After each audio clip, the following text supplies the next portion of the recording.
이렇게 굶어서 빼시는 거, 이거 굉장히 제일 위험합니다. 젊은 여성분들에 있어서 원인인 경우가 사실 굉장히 많아요. 처음에는 이제 휴지기 탈모라 그래서 머리카락이 좀 빠지고 또 얇아지고 머리카락은 점점 힘을 잃고 맙니다. 이런 것들이 바로 다 탈모로 이어지게 되죠.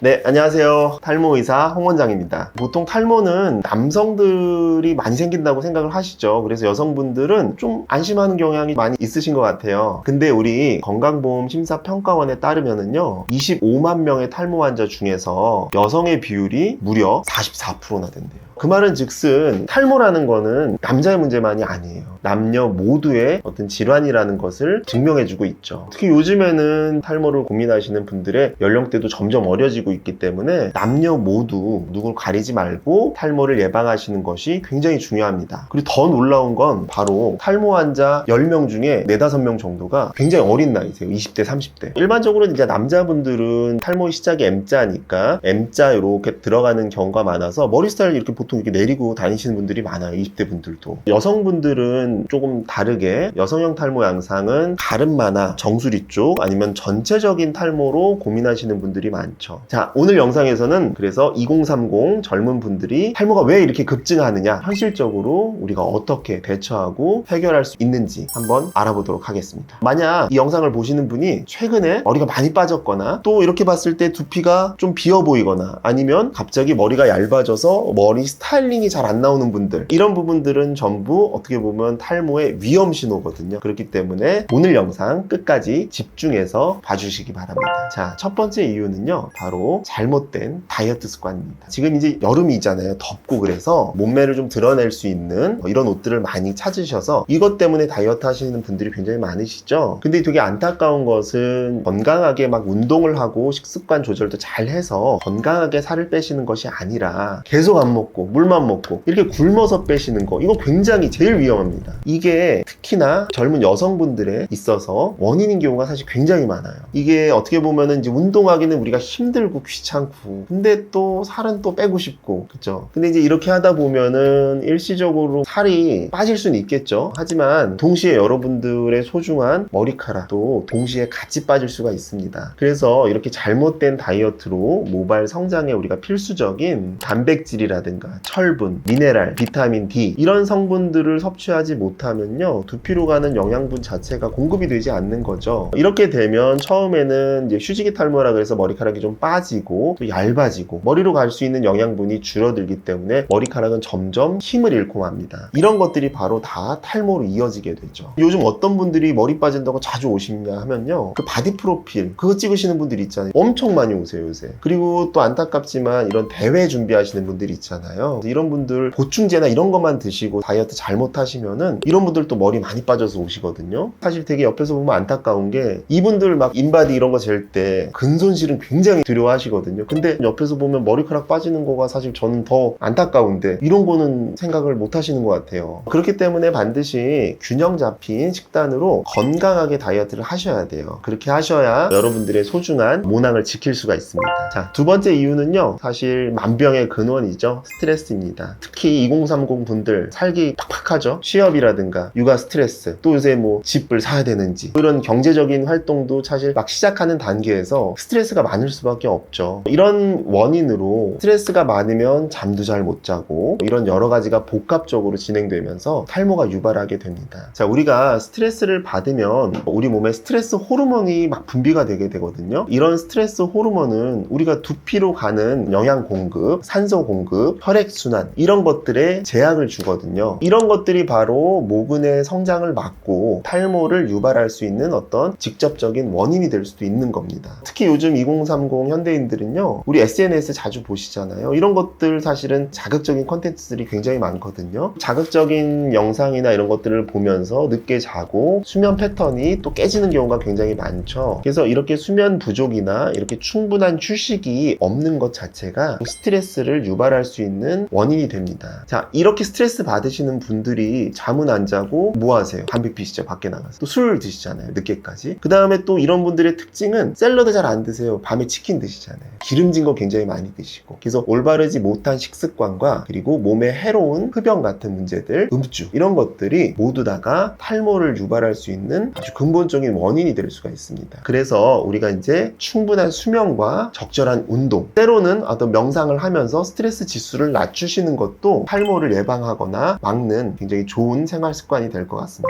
세 번째, 2030에서 탈모가 많이 생기는 가장 중요하고도 근본적인 원인, 바로 유전입니다. 유전성 탈모는요, 말 그대로 유전이에요. 엄마, 아빠 어느 한쪽에서인지 모르겠지만 양쪽에서 다일 수도 있고, 어쨌든 이런 유전적인 것들이 물려받는 거죠. 자, 유전에 대해서는요, 좀 잘못 알려진 것들도 있는데, 뭐 목의 유전이다, 아니면 배를 걸러 나온다, 형이 막 탈모면은 나는 아니다, 이런 거 다 잘못된 거거든요. 그래서 유전적인 요소는 굉장히 다인자, 여러 가지 요인이 복합적으로 작용을 해요. 그래서 아버지한테 올 수도 있고, 어머니한테 올 수도 있고, 할아버지한테 올 수도 있고, 아니면 사촌, 어쨌든 이런 가계도에서 탈모 유전자가 나한테 발현한다면 이 유전성 탈모로 발현이 되거든요. 자, 이런 유전성 탈모의 유전자를 갖고 있는 분들은요, 우리 현대사회에 안 그래도 우리가 탈모가 생기기 쉬운 이런 환경인데요, 제가 위에서 말한 이런 탈모를 유발할 수 있는 여러 가지 스트레스나 이유들을 같이 반복된다면 오히려 이제 탈모가 더 악화되겠죠. 가속화되고 악화될 수가 있습니다. 자, 그래서 우리 가족 중에 누구가 탈모 유전자가 있다, 이런 분들은요, 특히나 이런 스트레스나 다른 원인들 관리를 잘 하셔야 되고, 평소에도 어떤 생활 습관 개선을 통해서 탈모가 있는지 또 면밀하게 파악을 하셔야 될 것 같아요. 그래서 이런 분들은 사실 제일 중요한 게요, 조금이라도 탈모 양상을 보인다, 내가 본인 알거든요. 지체하지 마세요. 그냥 바로 병원 오셔야 돼요. 전문가 만나셔야 되거든요. 바로 병원으로 내원하시기 바랍니다. 이렇게 어린 분들이 탈모에 대해서 많이 병원에 오시는데요, 또 그 근본적 원인 중 하나가 미용적인 부분에 대한 관심이 높아지셨어요. 예전에는 바쁘니까 사실 병원 안 오시다가 요즘에는 외모적으로 꾸미고 이렇게 신경 쓰시는 분들이 좀 많아지셨거든요. 그래서 아주 초기에 M자 조금만 들어가도 예전엔 안 오셨던 분들이 더 관심을 가지고 병원에 내원하시는 경우가 더 많아지신 것 같아요. 그리고 또 이런 부분도 있어요. 2030 분들이 우리 TV나 이런 거 많이 보시면서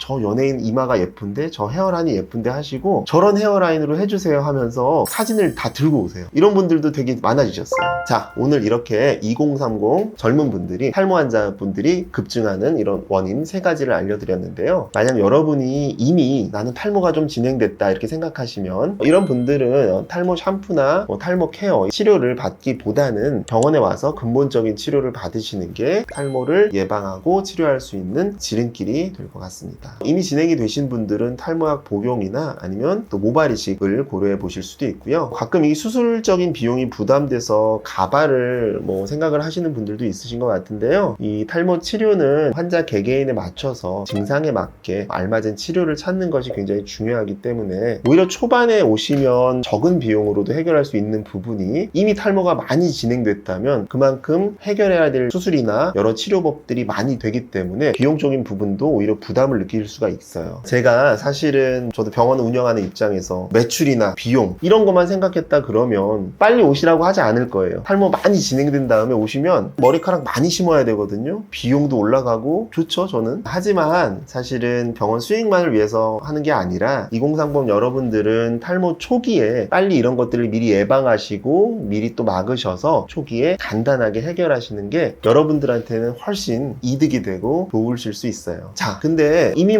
많이 탈모가 진행된 분들 중에는 또 모발 이식이라는 방법을 생각을 하실 거예요. 그러면 내가 과연 어떤 병원을 어떤 선택을 해서 갈까, 이런 것들에 대한 굉장히 고민이 많으실 것 같은데요, 또 모발 이식이 수술이니까 어떤 부분을 주의해서 중점적으로 고민을 해야 되는지, 이런 부분에 대해서 궁금해 하시는 분들이 많으실 텐데요, 제가 다음 영상에서는 모발 이식 병원을 선택할 때 굉장히 주의해야 될 4가지 사항이 있거든요. 4가지에 대해 알려드릴 테니까요, 다음 영상도 반드시 놓치지 마시고 확인하시기 바랍니다. 자, 오늘 영상 유익하셨다면 구독과 좋아요 눌러주시고요, 궁금하신 거 댓글에 다 남겨놓으세요. 제가 다 확인해서 답변 달아놓을게요. 지금까지 탈모의사 홍원장이었습니다. 안녕.